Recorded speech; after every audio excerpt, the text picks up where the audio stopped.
Ya, halo semuanya. Kenalin, nama gue Frank Ariansa. Dan di sini gue pengen ngebahas tentang teknologi. Di mana teknologi ini berkembang begitu sangat signifikan dan sangat begitu cepat, sehingga para manusia-manusia yang sedang ada dalam era ini selalu mempertimbangkan, akankah sebuah pekerjaan ataupun bidang yang dimilikinya itu akan berubah lalu kemana sih arah ke depan ini. Sebelum kita membahas tentang sebuah teknologi, di sini gue pengen ngebahas tentang asal mula teknologi itu ditemukan. Dan teknologi pertama yang ditemukan itu adalah batu sebagai alat untuk mempermudah kegiatan manusia. Ya, dulu ini adalah suatu hal yang luar biasa karena belum adanya teknologi, sehingga manusia itu masih menggunakan tangan sebagai alat, menggunakan kaki sebagai alat, dan mereka menemukan hal baru berupa batu ini sebagai alat untuk mempermudah kegiatannya. Kemudian next, ke era berikutnya ditemukanlah api, di mana api ini jadi salah satu teknologi yang ditemukan. Batu yang kemudian menjadi api, di mana bisa memperhangat tubuh manusia dan juga menakut-nakuti hewan-hewan buas yang ada di hutan. Batu ditemukan pada 2,6 juta tahun yang lalu. Dan ada api yang ditemukan pada sekitar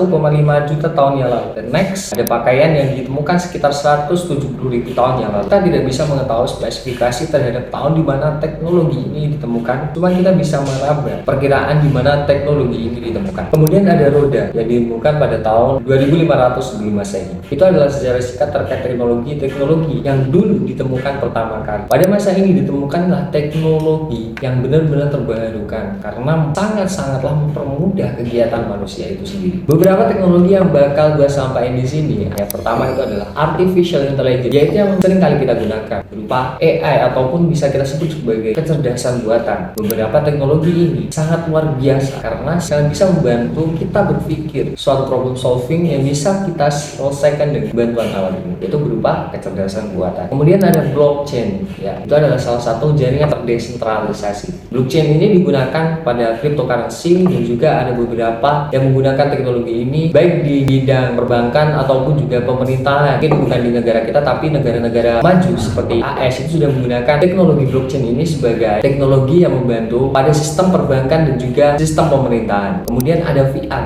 Ya, ini sangat menarik tentang VR ini. Karena kalau kita dulu cuma berpikir bahwasannya angan-angan kita itu tentang dunia virtual itu adalah sebuah ilusi semata. Tapi kita bisa melihatnya dengan teknologi VR ini. Ini adalah sebuah teknologi yang membantu kita mengimajinasikan ataupun menciptakan suatu realitas dalam imajinasi kita. Kemudian ada IoT. Semakin banyaknya perangkat yang terhubung ke dalam sebuah internet, IoT, Internet of Things ini membantu mendata dan juga menganalisa semua hal yang masuk ke dalam jaringan tersebut. Sangat memungkinkan pengumpulan data dan juga analisa itu berjalan secara real time. Ini adalah perkembangan teknologi dan teknologi seiring berkembangnya waktu. Dan kali ini gue pengen ngebahas tentang AI ataupun artificial intelligence yang dimana kita sekarang ini sangat bergaul dengan hal ini. Sebenarnya teknologi AI ini sudah sangat lama ditemukan. Dengan kecepatan perkembangan ini, sekarang kita baru bisa merasakan seperti apa sih luar biasanya teknologi ini. Ya, beberapa tokoh yang sangat dikenal dalam teknologi AI ini adalah beberapa tokoh yang bakal gue sebutin di sini. Yang pertama itu ada John McCarthy. John McCarthy ini adalah orang yang mempopulerkan nama artificial intelligence itu pada tahun 1956. Kemudian ada tokoh kedua, Alan Turing. Alan Turing ini memperkenalkan mesin yang bisa berpikir melalui Turing test yang diciptakannya. Dan yang terakhir itu ada perusahaan-perusahaan modern yang ikut mengembangkan dan ikut terjun dalam mempopulerkan artificial intelligence ini. Di antaranya adalah Google, OpenAI, IBM, dan Microsoft. Dan salah satu teknologi yang paling luar biasa bagi gua itu adalah ChatGPT.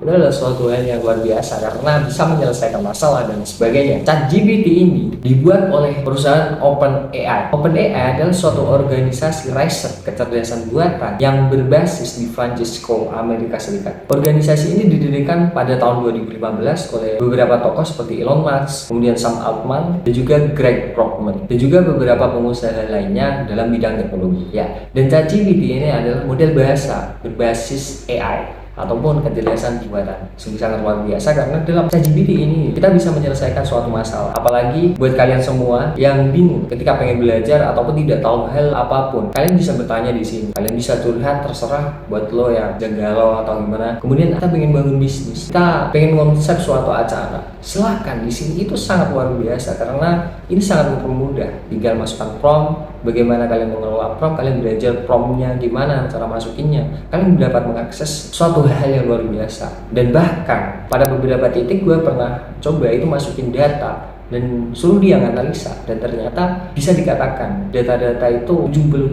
itu akurat dengan hasilnya. Dan ChatGPT ini dikembangkan melalui model GPT, Generative Pre-trained Transformer, oleh OpenAI. Dan beberapa hal yang mungkin menjadi pertanyaan adalah bagaimana kalau pekerjaan manusia itu digantikan oleh sebuah teknologi? Bagaimana kalau pekerjaan manusia itu digantikan oleh peran robot? Teknologi sangat luar biasa berkembang, dan gimana beberapa hari lalu perusahaan Elon Musk mengeluarkan begitu banyak karyawan dan digantikan oleh robot. Bayangkan, itu adalah luar biasa, karena beberapa hari lalu perusahaan Elon Musk itu mengeluarkan beberapa robot yang dimana bernama Optimus. Ada beberapa gen, pertama itu ada Gen 1, Gen 2, dan Gen 3. Dan di sini menurut perspektif gua, sebenarnya pekerjaan itu nggak bakal digantiin. Cuman ada beberapa pekerjaan yang mungkin nantinya itu sudah tidak dibutuhkan, digantikan dengan sebuah teknologi. Jadi apa solusinya buat kita? Yaitu adalah dimana kita melakukan lompatan, mempelajari hal-hal baru ini. Jangan sampai peran kita itu tergantikan.